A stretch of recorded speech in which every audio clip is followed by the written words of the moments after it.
trade agreements with Latin America.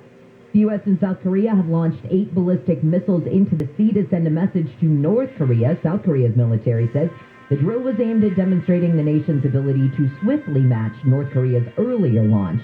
And British Prime Minister Boris Johnson may have to pay for some of his past boorish behavior. Parties held in government offices during COVID-19 lockdowns, remember those, apparently have put his career in jeopardy. Now, there is, I guess, a leadership vote that's going to happen. If he survives the vote, the rule says there can be no other challenges this year. So he's just got that one. Let's say good morning now to ABC's Jim Ryan. Man, it's interesting in Texas to have any sort of gun debate, period. This is a state that has been gun-friendly for as long as I can remember. You throw that out there. Which state is the most gun-friendly in the country? I think you get 100 out of 100 people saying, of course, it's Texas. Yeah, probably so. Yeah, longer than you and I either one of us can remember. I think since about 1836 when it became a state, it's been gun-friendly. And that's how it is now, and especially under the current leadership, Governor Greg Abbott and the Republican-controlled legislature have been wanting to make any sort of changes to gun laws here in Texas. In fact, they've loosened them somewhat, even since the mass shootings at El Paso and over at Sutherland Springs and at Santa Fe. You don't even need a permit to carry a gun here anymore. Now there is this growing debate, especially given what happened in Uvalde 2 weeks ago tomorrow. The murders of 21 people, including 19 children, inside an elementary school. The shooter there, Jen, of course, had just turned 18 and had just purchased legally 2 rifles, one of which an assault-style rifle, an AR-15, that was used in the massacre at that school. Now, over the weekend, the Dallas Morning News ran a full-page ad placed by 250 people who described themselves as conservatives, friends from other states, outdoor gun enthusiasts, and supporters of the Republican Party. They're saying that there needs to be change. They're supporting Senator John Cornyn and his moves to work with the Democrats in Washington towards some kind of new gun restrictions. And it's interesting to even see these people who have been all pro-gun rights in the past just taking a step back and saying, it's not that we want to let things go. It's not that we want to see the Second Amendment slippery slope that a lot of people are about. But it's just trying to see if we couldn't put some tweaks in place that would make it so somebody like the Texas shooter couldn't get his hands on a gun again. Well, right. And the red flag laws are one thing that this group of 250 is supporting. The laws that would allow a judge to take weapons away from someone temporarily if that person is deemed to be a threat to himself or to others. That might have caught the Uvalde shooting, perhaps. Expanding background checks on people before guns could be purchased. Here in Texas, there is more of a move, among Democrats at least, to raise the purchase age for rifles from 18 up to 21. That law would have prevented, or at least would have made illegal, the purchase that was made 2 weeks ago by the shooter in Uvalde. So, yeah, some very slight motion here, but it moves towards something that would have seemed inconceivable sometime back, and that's changes in law. And I know that a lot of people say if he really wanted to get a gun, he would have been able to find it. And that is true. He absolutely could have gone on the street and found one somewhere along the way. It just would have been a lot more difficult for him to get his hands on that weapon than it would just for him to have walked into the store and purchased it. Right, which is what he did. On 2 different days, he bought one rifle, and then he bought another rifle at a gun store there in Uvalde. It was very easy. Didn't really have to do much of anything, and didn't face any stringent background checks because none exist. So you're right. Would it absolutely have prevented this? Probably not. There are other measures that Governor Greg Abbott says could have prevented it, including the requirements that the door at the school lock. We know that the door didn't lock, and allowing the gunman to simply walk inside and start shooting. All right. Thank you so much for that, Jim. I appreciate the update. Thanks, Jim. All right. See you later. This is KFI and KOST HD2 Los Angeles. And before I go, I have to pay off on the story of why there are those X-shaped palm trees in front of In-N-Out. You'll see a few palm trees kind of dotting the In-N-Out landscape at every single one. But if you notice, there are always 2 palm trees that have crisscrossing trunks that form the shape of an X. Well, the X is entirely intentional. It's actually a nod to the founder's favorite film, So the founder, Harry Schneider, wanted to choose a symbol that would set In-N-Out apart from other restaurants. Well, what he decided was he would pick up an idea from his favorite movie. It's A Mad, Mad World from the early 1960s. And in that movie, it's all about these, drivers who are on this mad dash to a state park where they believe there's a secret stash of cash waiting for them underneath a big W. And toward the end of the film, the group arrives at a park and finds a formation of palm trees in the shape of a W marking the spot of the treasure. So Snyder liked that idea so much, he decided to come up with a shape to mark his treasure, In-N-Out. Instead of the W, he went with the X, but very symbolic of X marks the spot. There is my treasure. There is your store. This is KFI and KOST HD2 Los Angeles. Nick Paleocchini, did you know that? I did not. Thank you for the heads up on that, Jen. Really, really interesting. Yeah. It's not the spot for the treasure at In-N-Out, so I'm down. I like it. Very nice. Checking the drive right now. Still a mess in the South Bay through Carson on the northbound side of the 405 at Wilmington Avenue. Crash ongoing. Carpool and 3 left lanes shut down. That's packing the drive tight for you now as you're coming out of Long Beach from as far back as Cherry. So definitely plan for the 91, even though that is going to be busy as the westbound commute from before the 605. You'll see the laser head into Gardena toward the 110. Surface street-wise, to the north of the 405 to save you some time this morning, Delamo Boulevard is looking pretty decent. Same story for Wilmington Avenue, or rather Willow or Pacific Coast Highway to the south of the 405. Those will definitely save you a bit of time. Got an update on this problem or anything that's slowing you down? Pound 250 on your cell phone. Keyword is KFI traffic. Westbound 105 going to be a rough go for you in heavy stretches leaving Bellflower Boulevard. You'll see those delays continuing ahead toward Crenshaw Boulevard and South LA 110 North starting to get slow for your drive from Slauson as you make way toward the 10. KFI and the Sky helps get you there faster. I'm Nick Paleocchini. Ladies and gentlemen, Top Chef Fabio Viviani has arrived. And now, the top 7 reasons to visit the marketplace at Morongo. Number 7. Prime Cup is open. Steakhouse meats and Brazilian churrasco. Number 6. Pescado is open. Try the seafood tower and oysters on the half. Number 5. The Kiro is open. Number 4.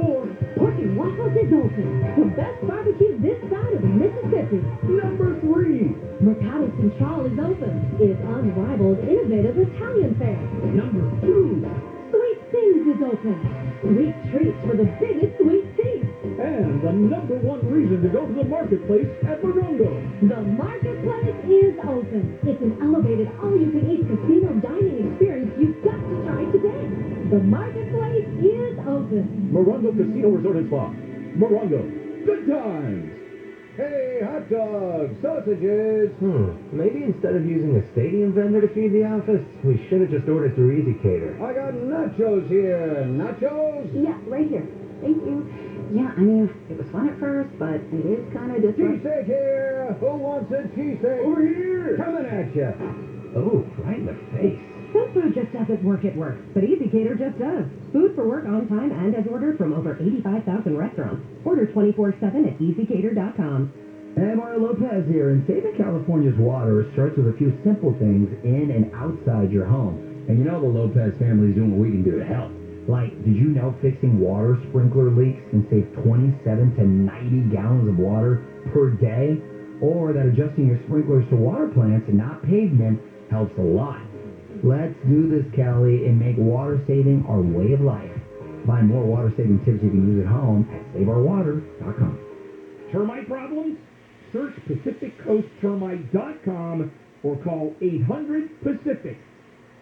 Southern California, Cali. Southern California weather from KFI. It's going to be a warm day today. Temperatures are going to be in the low 70s at the beaches, upper 70s right at 80 for Metro LA and OC. We should see the valleys in the IE make it into the mid, maybe even some upper 80s. We lead local, live from the KFI 24-hour newsroom. I'm Jennifer Jones-Lee. This has been your Monday wake-up call. Handle on the news starts right now.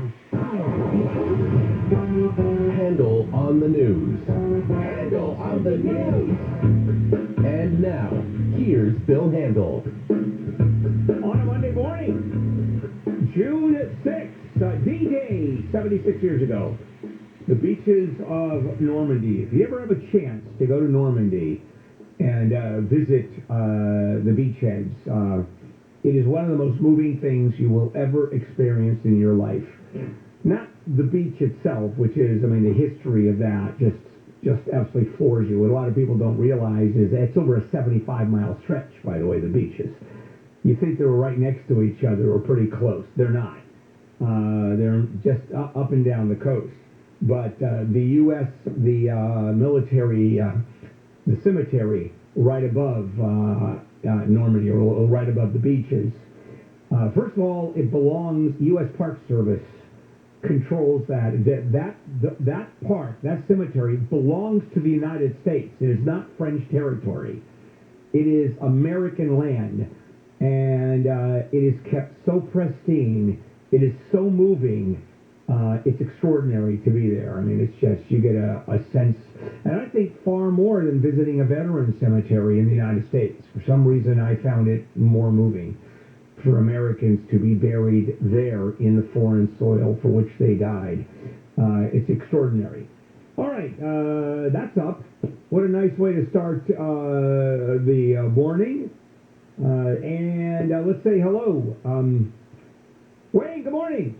Bonjour. Bonjour, Jennifer. Howdy. Oh, you've got dead stuff to deal with, too, all next weekend. Oh, yeah, it's just joyous. I have a friend's funeral on Saturday and a cousin's funeral on Sunday. He died the morning after my grandma's funeral. It's been a hell of a time to be a Jones. Hey, people realize they don't want to get near you because it's a real problem. I had to put my dog Scarlet down last week. I'm not on a good, trend right now.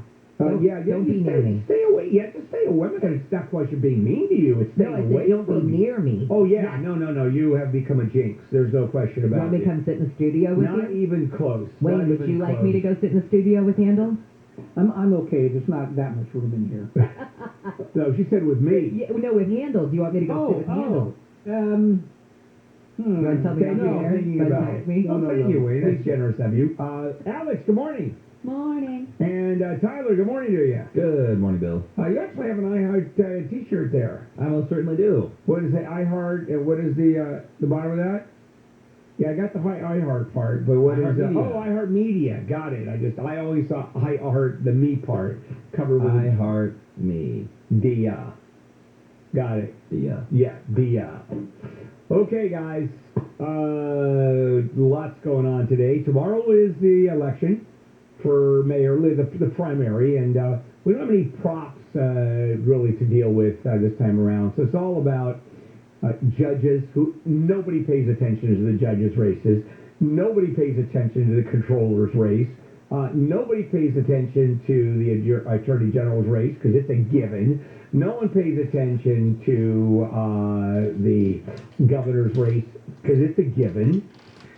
It's the mayoral race of Los Angeles. That's the only thing that counts. And I'm enjoying people attacking Todd Spitzer. We have conversations saying, Todd, you've got some detractors, don't you? He goes, yeah, you one or two. Yeah, a couple. It was interesting. I was in Northern California over the weekend, and I happened to be with some people who are in law enforcement, and they were talking about Todd Spitzer all the way up north, and they said, yeah, we like that guy, and when he stands, is he running again? But it was weird. He got brought up in conversation. He's going to win. I mean, there's no question he's going to win. He's become a law and order prosecutor, mainly because of George Gascon. Yes. Because L.A. County is right next to Ventura County, and L.A. County is this explosive, crazy-ass George Gascon pro-criminal defendant county now. Well, right next door, you have a traditional prosecutor who actually wants to put criminals in jail, in prison. All right, let's do it, guys. You ready? Let's do it. Handle on the news. Jennifer, Wayne, me, lead story. Another weekend, guys. Tennessee, 3 dead, 17 injured in a shooting. Another weekend, guys. Philadelphia, 3 dead, 11 wounded in a shooting. Amidst talks of some kind of gun control in the Senate. And if any movement is going to be made, it's going to be incremental.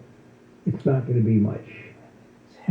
We don't have time to do this every Monday, to go through every... That's true. We don't. But those are just two of many. Right? Those are just the bigger ones. At a strip mall, there was a shooting, and a 14-year-old girl was killed. Yeah. And I think 8 people were injured there. And we could spend the entire first segment just doing a recap of the shootings. Which we're going to do, well, we don't have time. You're right. It's Well, to sum it up, there were a dozen people killed this weekend. wow.